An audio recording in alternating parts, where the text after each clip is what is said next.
Queremos dar as boas-vindas ao palestrante da noite de hoje, o Luiz Renato, e a nossa palestra de hoje tem como tema Venerável Roberto Giovanni, apóstolo do sorriso.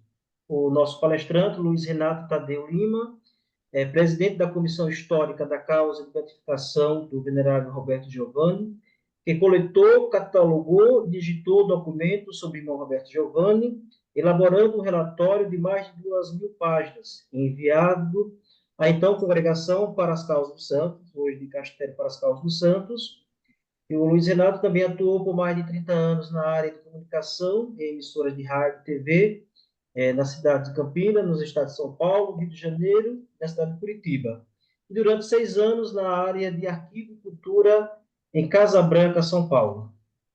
Luiz Renato, seja bem-vindo. Eu gostaria de agradecer o convite, em nome do senhor, Dom André, agradecer e saudar todos os participantes desse bate-papo que nós vamos ter sobre o venerável Roberto Giovanni, sob o título de Apóstolo do Sorriso. Roberto Giovanni nasceu na cidade de Rio Claro, em São Paulo, aos 18 de março de 1903. Isso segundo o registro civil. Segundo os documentos religiosos e o próprio, ele sempre comemorou o seu aniversário no dia 16 de março.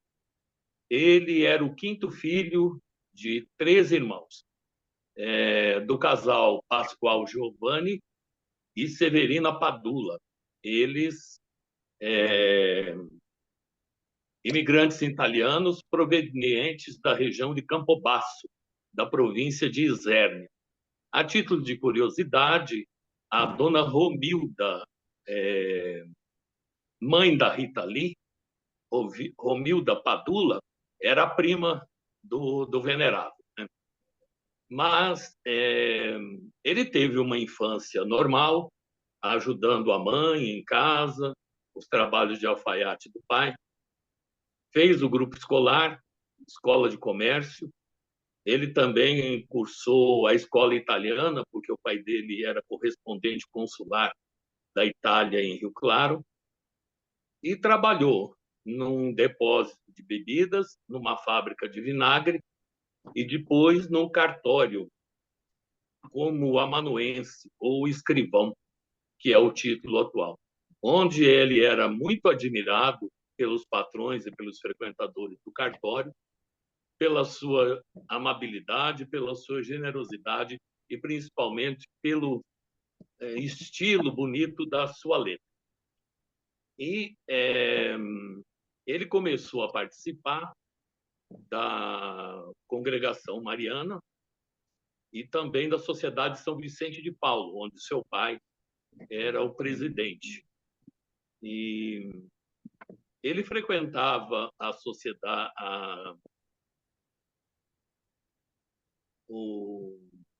a igreja, né? Primeiramente, a Igreja Matriz de São João Batista, em Rio Claro. E depois, a Congregação Mariana da então Capela de Santa Cruz, confiada aos padres estigmatinos.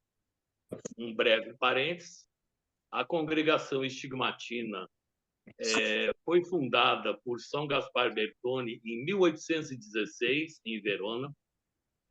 São Gaspar Bertone nasceu em 1777 e morreu em 1853. Por que o nome Estigmatinos? Porque quando ele quis fundar a congregação, deram a ele, o bispo deu a ele, a Igreja dos Estigmas de São Francisco. Até por providência, a gente celebra esses dias os 800 anos, né, que São Francisco recebeu as chagas, os estigmas. Então, começava-se, vamos à Igreja dos Estigmas, aos estigmas, e viraram os estigmatistas. Eles vieram para o Brasil em 1910, Tibagi e Castro, no Paraná. Primeiro tiveram uma experiência meio desastrosa lá em Mariana, e Em 1915, eles chegaram a Rio Claro. Então, o irmão Roberto tinha, naquele tempo, 12 anos de idade, quando os estigmatinos chegaram a Rio Claro e se instalaram na então Capela de Santa Cruz. O irmão Roberto tinha um colega que trabalhava com ele no cartório, e esse colega era noivo e terminou o noivado decidido a ingressar no seminário dos estigmatinos, na chamada Escola Apostólica Santa Cruz, para ser padre. Isaac Lopes, o nome do amigo. E o jovem Roberto Giovanni ficou admirado, impressionado com a atitude do amigo.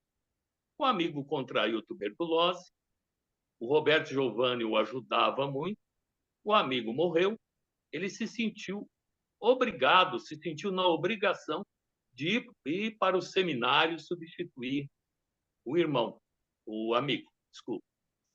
Então, a gente vê aí como Deus age, né? Como Deus chama.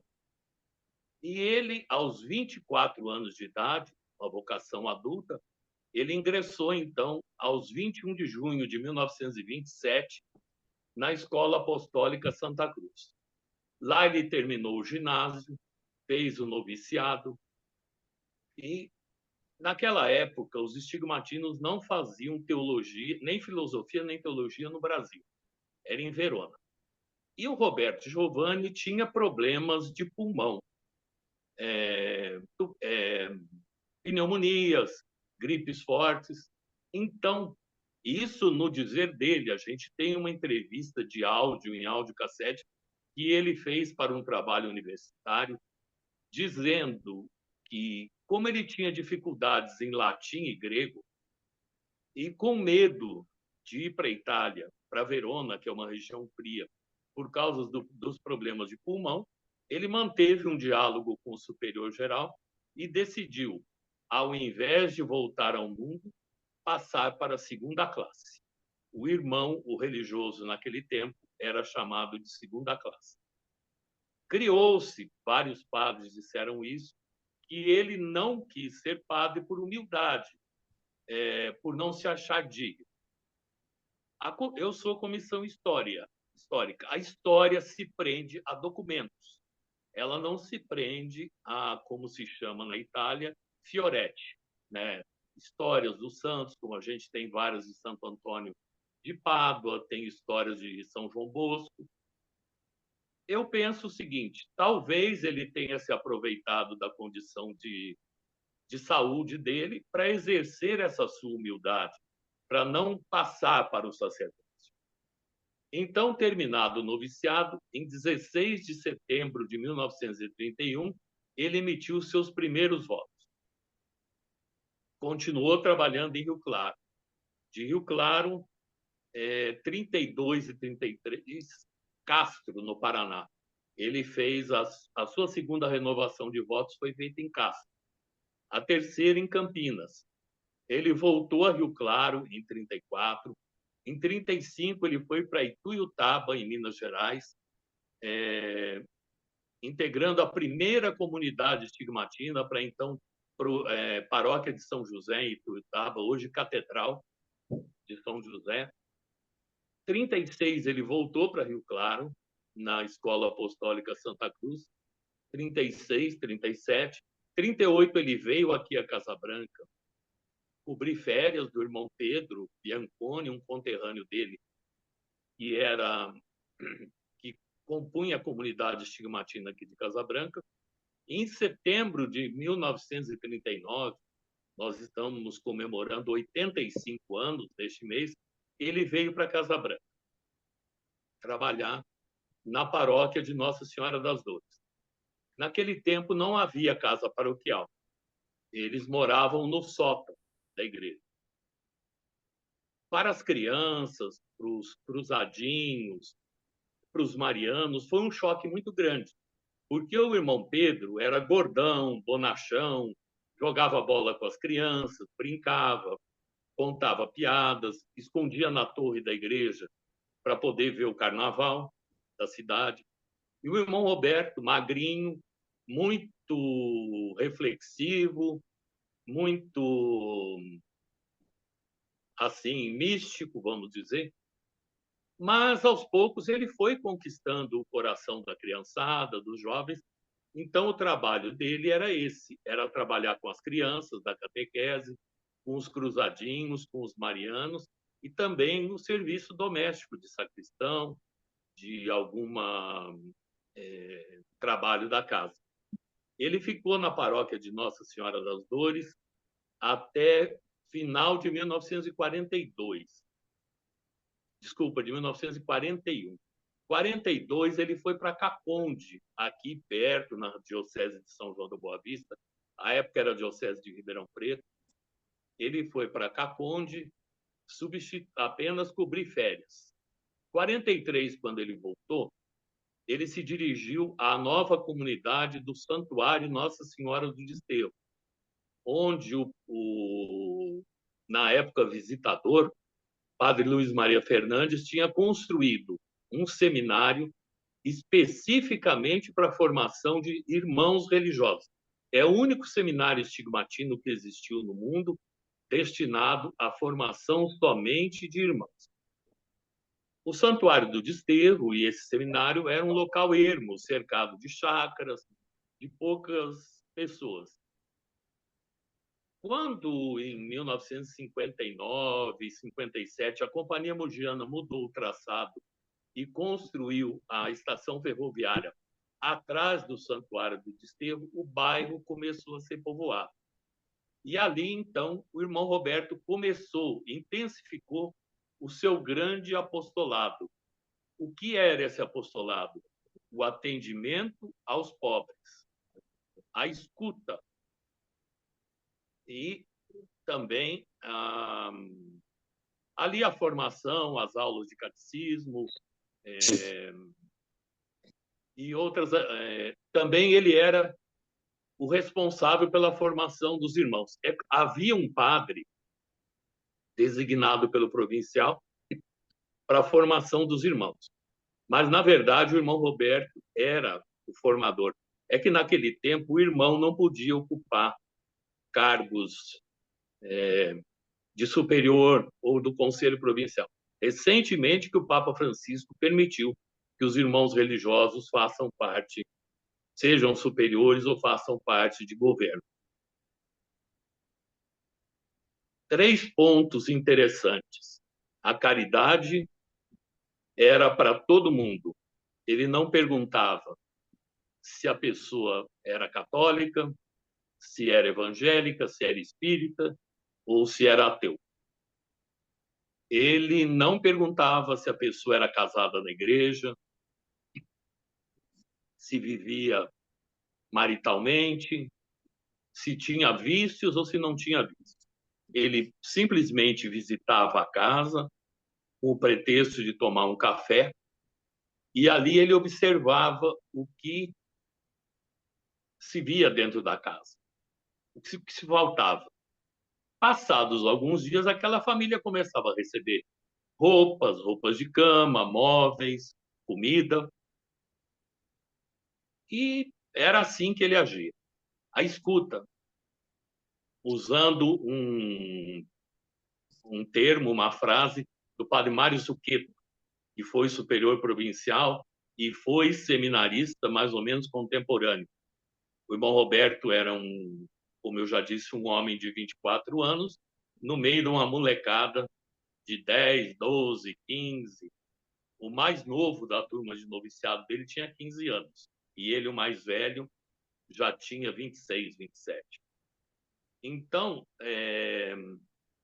o que o padre Mário Suqueto dizia, que a todos o irmão Roberto atendia com a paciência do Santo Jó. Se alguém viesse chamá-lo dizendo, irmão Roberto, está na hora da oração, está na hora da refeição, tem um outro compromisso, ele apenas dizia um momentinho e continuava. Se aparecia ali, hoje em dia a gente chama de morador de rua, naquele tempo um andarilho, ele dava um jeito de colocar a pessoa para dentro do seminário, arrumava lá um chuveiro, uma roupa limpa, existiam, tinha irmão alfaiate, irmão que era barbeiro, irmão trabalhava na tipografia. Esse seminário ele foi idealizado assim, que cada jovem que ali entrasse aprendesse um ofício, na horta, na marcenaria, na tipografia, na criação de abelhas, na fabricação de colchões. E ele atendia essas pessoas.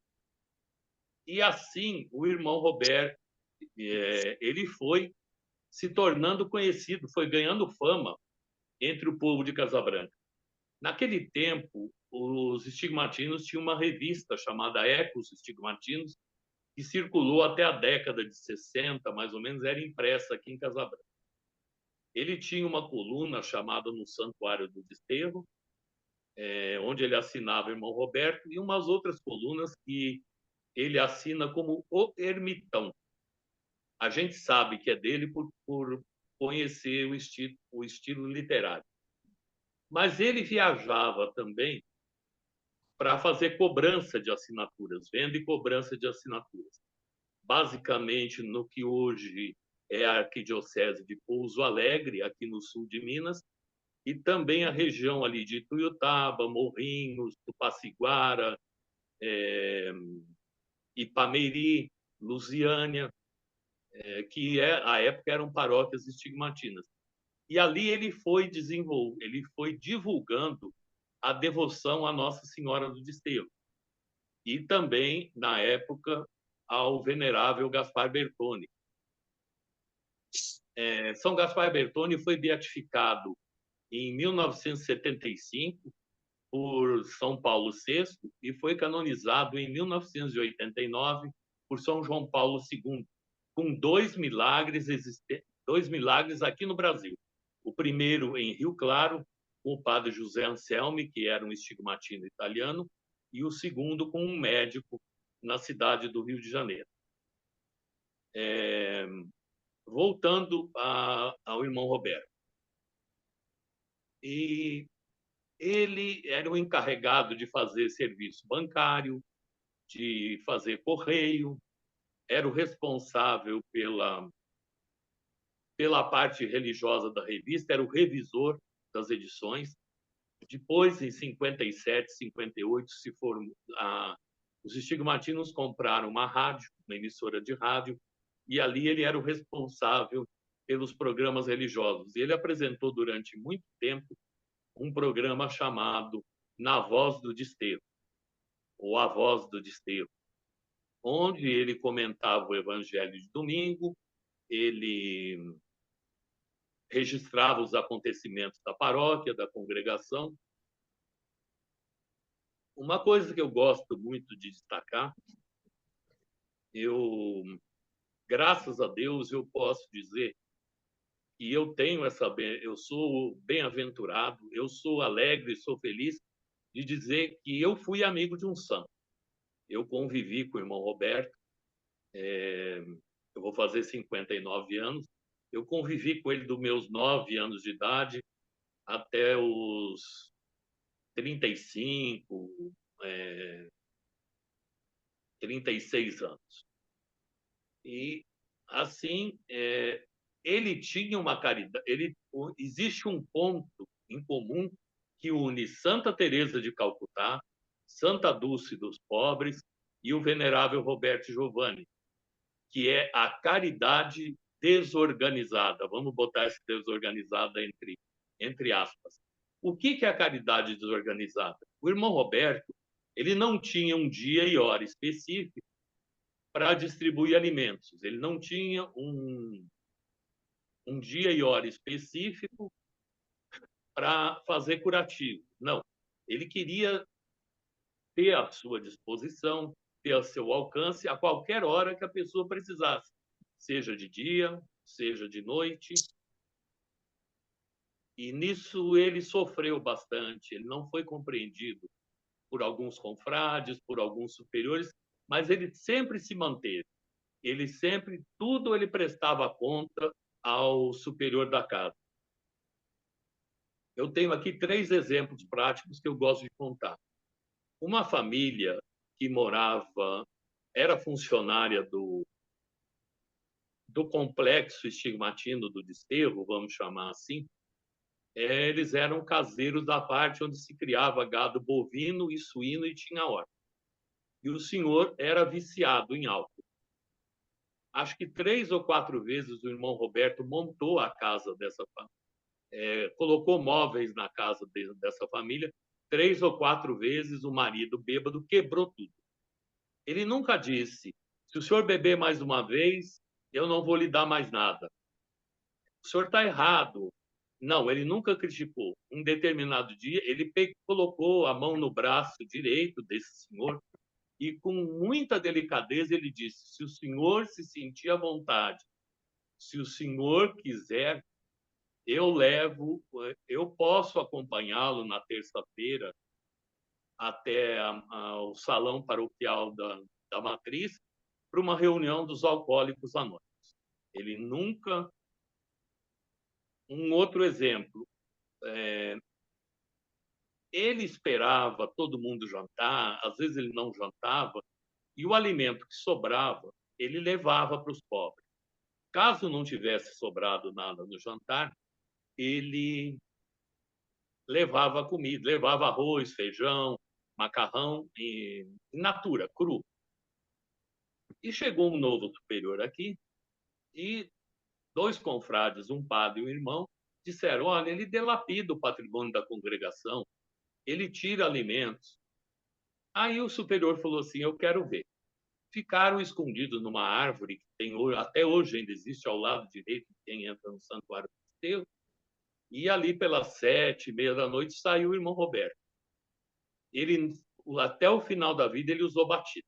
Ele nunca aceitou que tirasse. Só no final da vida, por questões de saúde, que o provincial precisou vir até aqui para que ele não usasse mais batida.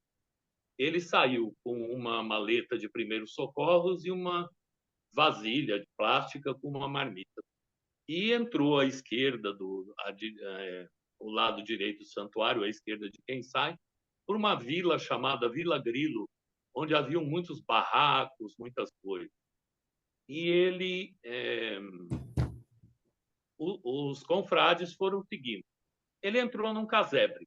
Eles esperaram mais um pouco, chegaram à porta. Tinha uma velhinha comendo a refeição que ele levou e ele ajoelhado fazendo um curativo na perna da velhinha. E, segundo o confrade, o mau cheiro dessa ferida causava até náuseas deles que estavam na porta. Aí o superior que chegou disse aos outros 2: vocês querem dizer mais alguma coisa ou isso basta? Desde 1926 existe a festa de Nossa Senhora do Desterro. Ela vai completar 100 anos daqui a 2 anos. E da década de 70, final da década de 60, 70, quem vinha na festa do Desterro e não recebesse a bênção do irmão Roberto, não se dava por satisfeito. Quem não visse o irmão Roberto não se dava por satisfeito. Chegou aqui um superior e disse assim: o senhor não pode dar a bênção porque o senhor é padre. O senhor não é padre. O senhor não pode dar a bênção. Aí o que acontecia? Uma pessoa comprava um carro, comprava um caminhão, ia lá, o padre benzia. Aí a pessoa ficava ali, esperava o padre sair de carro, voltava e pedia para o irmão Roberto. O assunto foi levado na reunião do clero para D. Tomás Vaqueiro, hoje servo de Deus também em processo de beatificação, que era o bispo de São João da Boa Vista, e D. Tomás disse assim: eu vou resolver. Um determinado dia, D. Tomás apareceu no santuário, sem avisar ninguém, e o reitor foi apressadamente: senhor bispo, no que eu posso ajudá-lo? A que devo a honra da sua visita? Ele disse assim: eu estou com alguns problemas na diocese e eu vim me aconselhar com o irmão Roberto e pedir uma bênção a ele. Isso desmontou o reitor, né? Porque a partir daí o irmão Roberto pôde dar suas bênçãos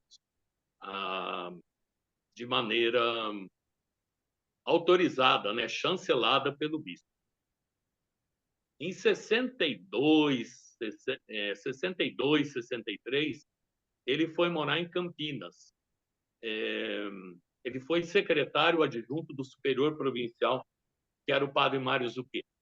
Aqui eu vou abrir aspas, eu vou dizer uma coisa que é uma conclusão minha, isso não está no processo, até porque eu descobri depois que o processo foi para Roma e já estava praticamente encerrado. O padre Donizete, hoje Beato Donizete Tavares de Lima, de Tambaú, que é uma cidade aqui do lado, quando alguém de Casabranca ia lá, ele dizia assim: por que vocês vêm aqui? Se vocês têm lá em Casabranca uma pessoa que tem muito mais poder diante de Deus do que eu. Essa pessoa era o irmão Roberto. Essa fase que o irmão Roberto foi para Campinas foi logo depois da morte do padre Donizete. Eu acredito que, por prudência, o bispo de São João, na época, Dom Davi Picão, deve ter conversado com o superior e afastado, tirado o irmão Roberto por um tempo, com medo de que o pessoal que ia a Tambaú, naquele tempo se reunia 40.000 pessoas, numa cidade que não tinha nem 20.000 habitantes, viessem para Casabranca. Mas então, ele retornou em 64 e continuou todo esse trabalho dele de caridade, de oração. Ele era um homem que ele deitava às 9 da noite, dormia até a meia-noite. Da meia-noite às 2 ele ficava em adoração ao Santíssimo Sacramento. Depois ele deitava às 2 e dormia até às 5. Era da oração que ele tirava a força. Ele era pequenino, franzino, ele não tirava. Em 1982, 83, 84, houve uma mudança, não tinham mais irmãos, outras comunidades precisavam de irmãos, então praticamente se fechou a comunidade, a grande comunidade do santuário. Só ficou lá um padre e um irmão. E o superior provincial da época, o padre Moacir José Witt, que depois foi arcebispo de Curitiba, transferiu o irmão Roberto de novo para a paróquia Nossa Senhora das Dores, para a Igreja Matriz. É da gente refletir um pouco e pensar para um homem de 80 anos aceitar uma transferência. Embora fosse para a mesma cidade, ele não estaria mais ao lado do santuário onde ele tanto zelou. O padre José de Souza Primo, que foi irmão aqui, me disse que o irmão Roberto varria a igreja praticamente de costas para a porta da igreja, porque ele não gostava de virar as costas para o Santíssimo, que naquele tempo não tinha capela, era exposto, ficava guardado, as âmbulas ficavam guardadas no sacrário principal, que ainda hoje existe no santuário. Ali na matriz, com o padre Hideo Onishi, ele pôde assim exercer novos ministérios. Ele foi ministro extraordinário da Sagrada Comunhão, ele fazia exéquias, ele benzia lojas, ele visitava doentes. O padre deu total liberdade para ele. E já em vida, existia essa fama de santidade. Abrir um parênteses também, isso aí é opinião minha, isso não está no processo. Mas a gente tem pessoas até não católicas que relataram isso. Existem alguns episódios de bilocação ou de levitação, mas isso não é importante, isso não pesa muito no processo. Se a pessoa levitar, ou a pessoa ter bilocação, ou se achar o corpo da pessoa preservado, há uma mania, há um modo, parece que vai ser corrigido, de se dizer: São Pio de Petreutina tem o corpo incorrupto, a Santa Bernadette de Subiú tem o corpo incorrupto. O correto, estão dizendo agora, é o corpo conservado. que corpo incorrupto só teve Jesus, até agora, Jesus que ressuscitou. E Nossa Senhora que foi levada aos céus em corpo e alma. Então, o irmão Roberto foi, nesse tempo todo, aceitando também com muita humildade, com muita paciência, as limitações da idade. Até que, no final de 1993, como a congregação ia entregar, a congregação já havia entregue o santuário do desterro para a diocese e entregar a paróquia, o provincial da época, o padre Mauro Montagnoli, hoje é bispo emérito de Ilhéus, ele decidiu, com o conselho, com o médico e algumas pessoas mais próximas, levar o irmão Roberto para a casa dos idosos em Campinas, na chamada Chácara do Vovô, ali no Jardim Pacaembu, na Avenida Padre Gaspar Bertone. O irmão Roberto foi embora no dia 29 e 30 de novembro e veio a falecer no dia 11 de janeiro de 1994. E, como já havia sido combinado, ele veio ser sepultado aqui em Casabranca. Ele foi sepultado no dia 14 e o corpo dele permaneceu flexível, não teve rigidez cadavérica, não emitiu nenhum mau odor, até no dia 14, que ele foi enterrado no período da manhã. E à noite, assim, na madrugada, era grande número de pessoas que chegavam e colocavam chaveiros, fotografias, lenços em cima do corpo, ou tiravam flores. E a fama de santidade dele foi aumentando. Embora ele recusasse isso. Ele até, se você ia pedir a bênção a ele, ele puxava a mão. E se a gente dizia que ele era santo, ele falava, se vocês soubessem a enormidade dos meus pecados. Aí, em 2003, no centenário de nascimento dele, foi pedido ao então bispo de São João da Boa Vista, Dom Davi Dias Pimentel, a abertura do processo. Como já existia na diocese o processo do padre Donizete, Dom Davi optou por encerrar o processo do padre Donizete e o processo, hoje chamado Inquérito Diocesano do irmão Roberto, ele foi aberto em 16 de março de 2010 e encerrado no dia 2 de outubro de 2012. Aceito em Roma, né, então, Congregação da Causa dos Santos, em novembro de 2012, e recebeu validade jurídica no início de 2013. E o irmão Roberto foi declarado venerável no dia 27 de outubro de 2020. 7 anos do processo. E demoraria menos.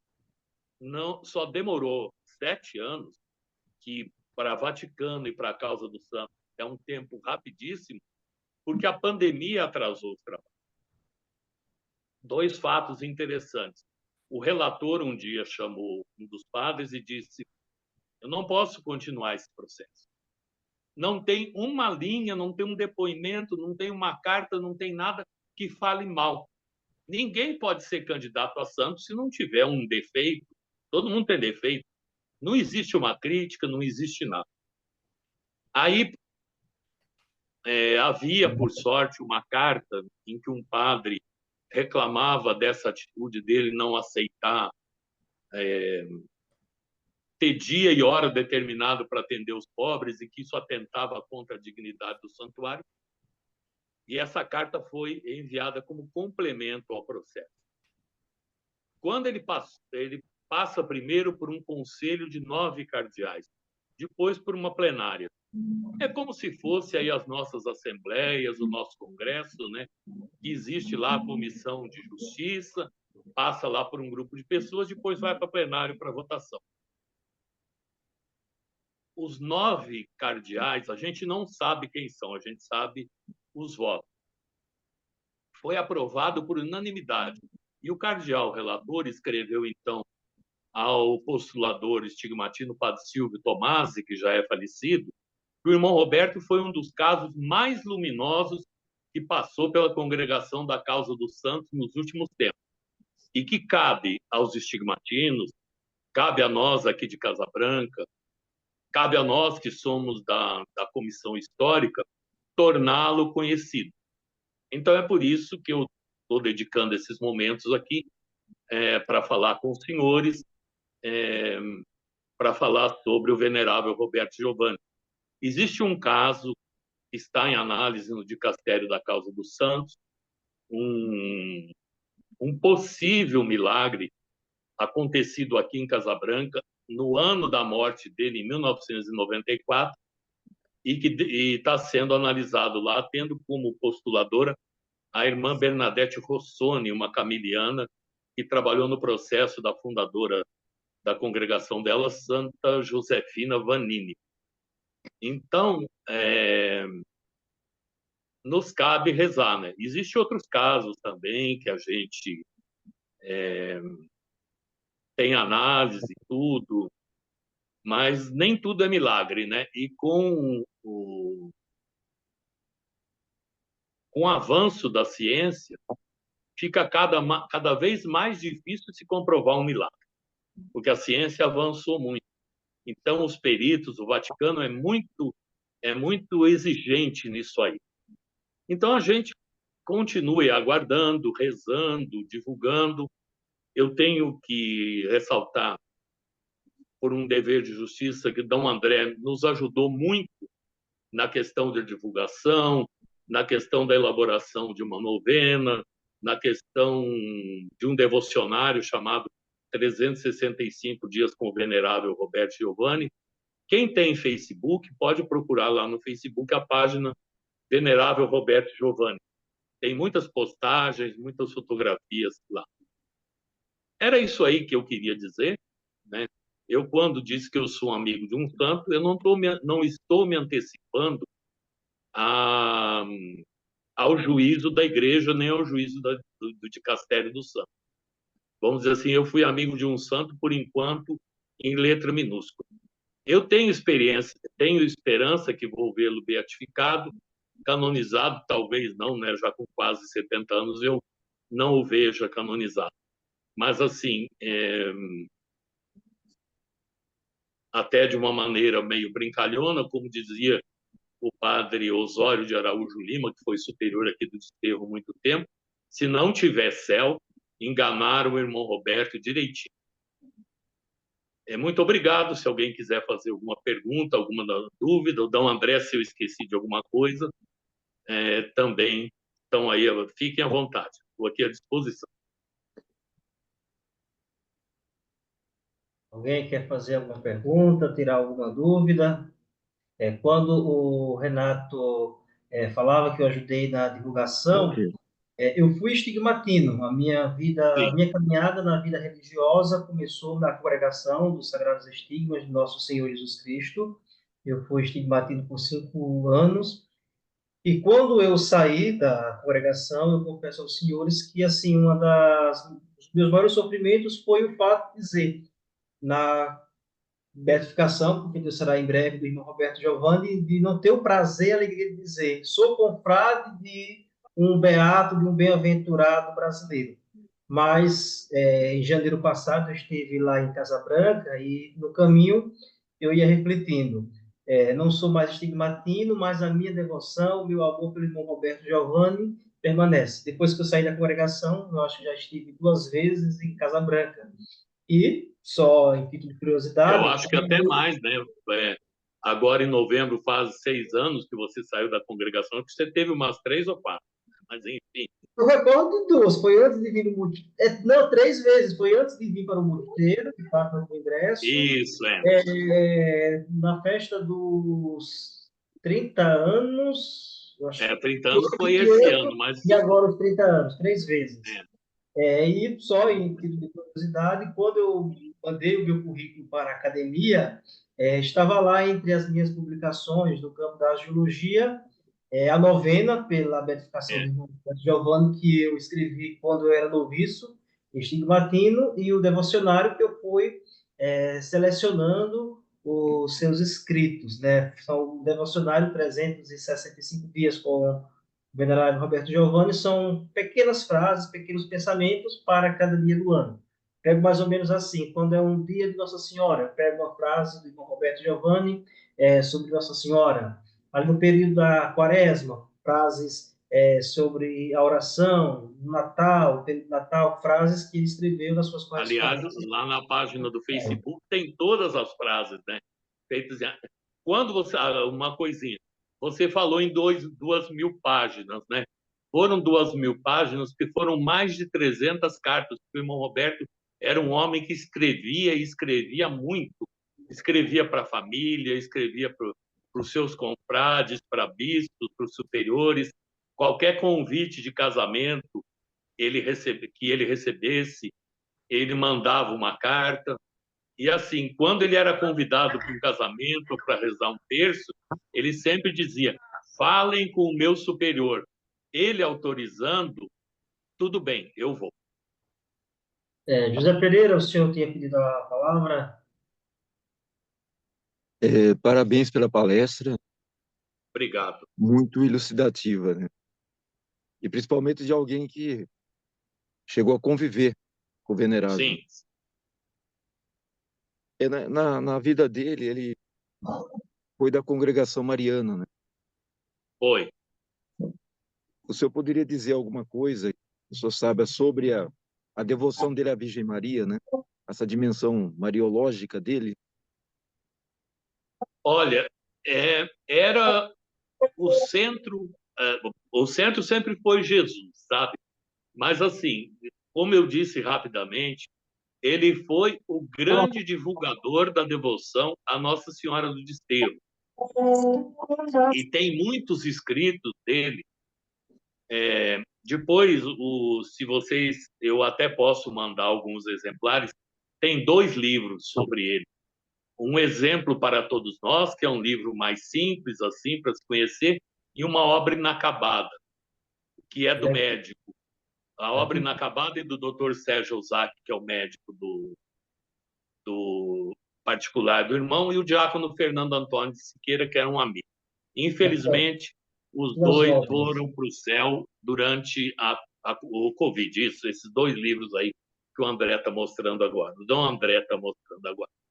Mas, assim, a riqueza a dimensão mariológica do irmão Roberto era muito forte, partindo da congregação mariana, e depois ele identificou, ele conhecendo aqui em Casabranca, né, o que a gente pode, o que isso é a frase de um redentorista que me diz, de uma devoção única, de uma devoção que não tem concorrência, vamos chamar assim, que é a devoção à Nossa Senhora do Desterro.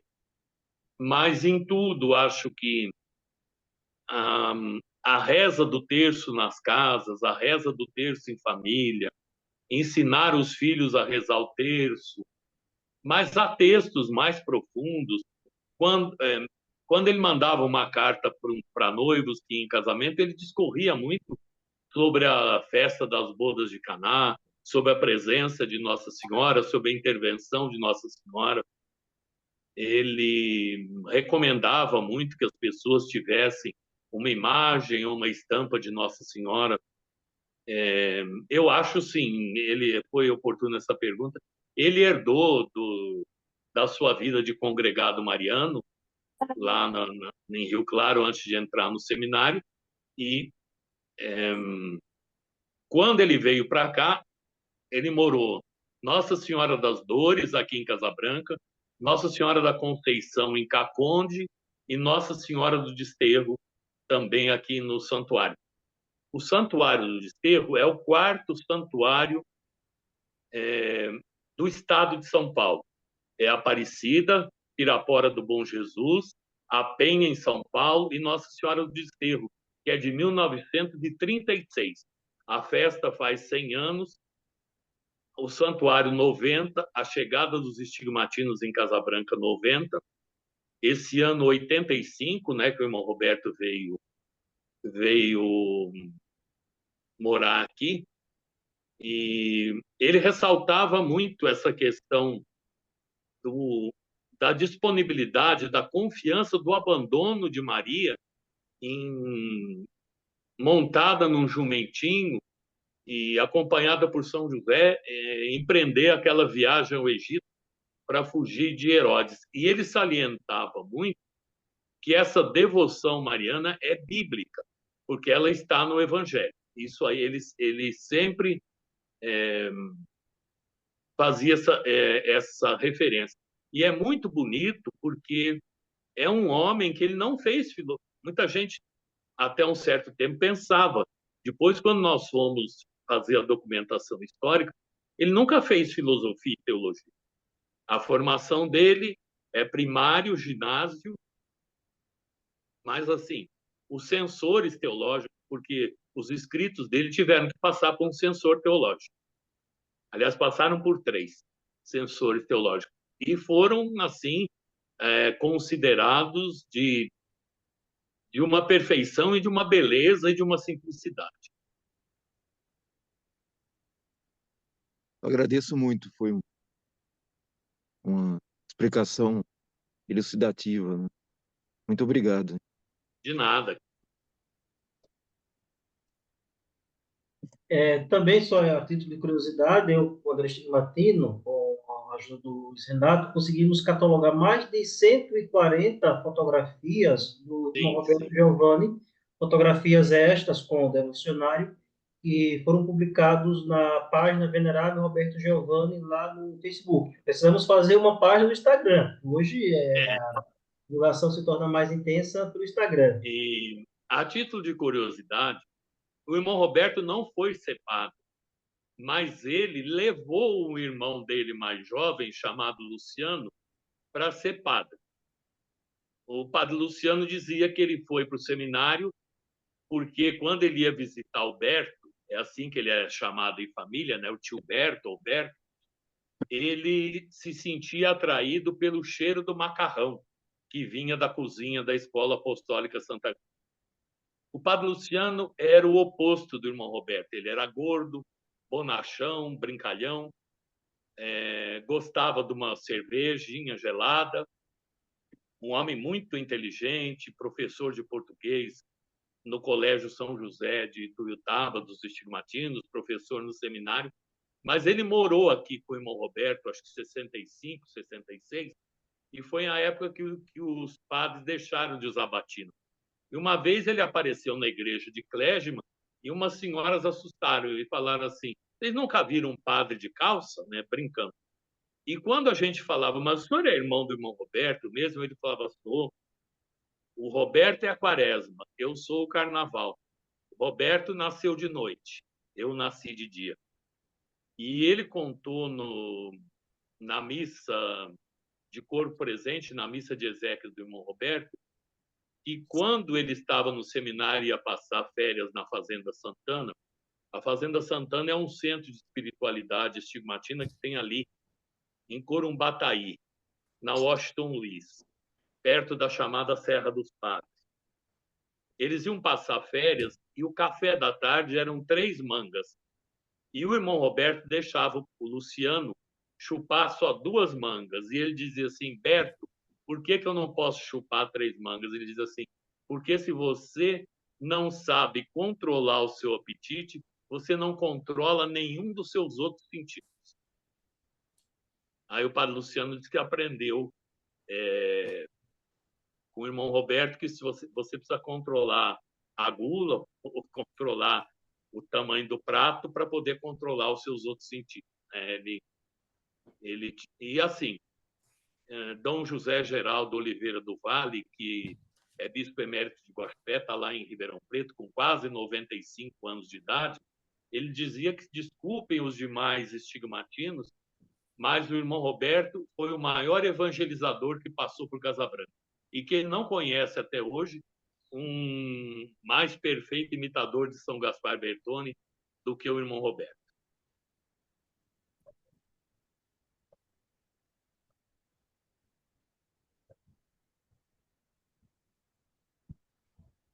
Mais alguma pergunta?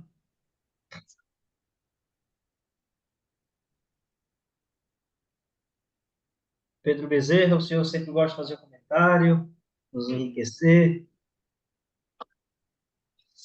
Eu só quero agradecer a apresentação excelente. Eu não conhecia toda essa história e realmente eu fiquei o tempo todo admirado e vendo exatamente a beleza, né, da história, do processo realmente que ele relatou. E tinha, quando eu estava no seminário, tinha um colega meu, um frade, que quando ele me via rezando o ofício de Nossa Senhora, ele me dizia o seguinte: quem se apega a Nossa Senhora nunca vai desistir do seu seguimento de Jesus Cristo. E é verdade, né? A mãe que leva ao filho. E realmente ele tinha um foco em Jesus Cristo e tinha a sua advogada exatamente com Nossa Senhora. Eu fico muito agradecido e a partir de hoje eu vou também fazer minhas orações ao Venerável, né? Para que ele também nos inspire um pouco mais de menos imperfeição nossa, né? Como dizia Santo Inácio, né? Se os outros puderam ser santos, por que a gente também não pode chegar lá, né? Sim. Com humildade, com simplicidade. Muito obrigado pela sua apresentação. Eu que agradeço a participação de vocês, as intervenções, porque é sempre bom a gente divulgar um exemplo desse. Eu sou suspeito de falar qualquer coisa a respeito do irmão Roberto Giovanni. Eu lembro que, quando estávamos preparando o segundo Congresso Brasileiro de Angiologia, ali na seleção das palestras, o diácono Luiz Carlos, que trabalhamos juntos lá na Diocese de Santos, lá na Paróquia Santo Antônio, que é dos estigmatinos, ele citou: irmão André, por que o senhor não faz uma palestra sobre o irmão Roberto Giovanni? Quem me conhece sabe da minha devoção, do meu carinho, e eu sempre digo que o irmão Roberto Giovanni nunca me deixou na mão. Na minha saída dos estigmatinos, quantas vezes eu brigava com ele, dizia assim: o senhor não vai me ajudar, mas ele estava ao seu jeito, preparando os caminhos do Senhor, e me ajudou muito. O irmão Roberto é alguém que me acompanha na minha caminhada. A Luiz gente diz Renato. assim, a Esse gente nome diz assim, Giovanni, tem uma origem também italiana? sim, o pai dele era o pai dele chamava-se Pascoal di Giovanni. Depois, hoje, os sobrinhos dele, que estão procurando cidadania italiana, voltaram ao di Giovanni. Eles eram da província de Zérnia, Campobasso. Vieram para Rio, tanto a mãe como casaram-se em Rio Claro, mas eles vieram como imigrantes para Rio Claro no finalzinho aí do século XIX, talvez ali 1870, e ali aí se casaram. Até hoje, tanto a família Giovanni como a família da mãe do irmão Roberto são famílias bastante conhecidas, bastante conceituadas ali em Rio Claro. Ele não existem ainda bastante sobrinhos deles vivos, não só em Rio Claro, como alguma outra cidade, sobrinhos netos, então tem mais ainda. Mas a família Padula também, tanto, e os Giovanni, os Padula mesmo, herdando o que o seu Pascoal era alfaiate, tiveram muito tempo assim destaque como alfaiates em Rio Claro. É claro que hoje em dia o alfaiate é praticamente uma profissão em extinção, né? Mas, Obrigado pela explicação. tá. Luiz Renato, em nome da Academia Brasileira de Angiologia, queremos agradecer ao senhor pela disponibilidade, pela bela apresentação sobre a vida do nosso venerável Roberto Giovanni, o apóstolo do sorriso. E convido a todos para que possam abrir as suas câmeras para que a gente possa registrar esse momento. Não, o senhor pode fazer o registro, Luciano? Eu O só peço. do André, Senhor, eu gostaria só que ele colocasse um pouquinho por que ele é chamado Venerável do Sorriso. Luciano. Renato. Olha, porque assim, em todas as fotografias que a gente tem, não são muitas, ele não era muito amigo de fotografia. Ele geralmente abaixava a cabeça. Mas, assim, em todas as fotografias ele tem um sorriso. O André vai mostrar aí. Um sorriso não é uma gargalhada, não é uma risada, não é é um sorriso que, através desse sorriso, você percebe pelo semblante, pelo sorriso, que é uma pessoa totalmente preenchida por Deus. É uma pessoa que transmite Deus. Claro, pode ser apóstolo do bom conselho, apóstolo dos pobres, tem várias denominações, mas a gente acabou optando por apóstolo do sorriso, porque por mais que ele tivesse, mesmo idoso, mesmo cheio de dores, até mesmo um pouco esquecido, o sorriso nunca abandonou esse sorriso,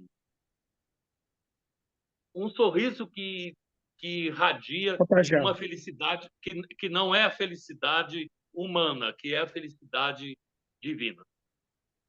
Ele podia ser chamado pela vida dele de o sorriso da caridade, né? Sim, sim. Não, Luciano, vocês podem fazer. E assim, ele foi um homem, eu vou lembrando, ele foi um homem, o André, que é monge, é mais, tem o carisma do ora et labora, né? Mas o irmão Roberto, como estigmatino, ele soube muito bem balancear na sua vida a oração com o trabalho. O trabalho era intenso, mas ele acordava de madrugada para a oração.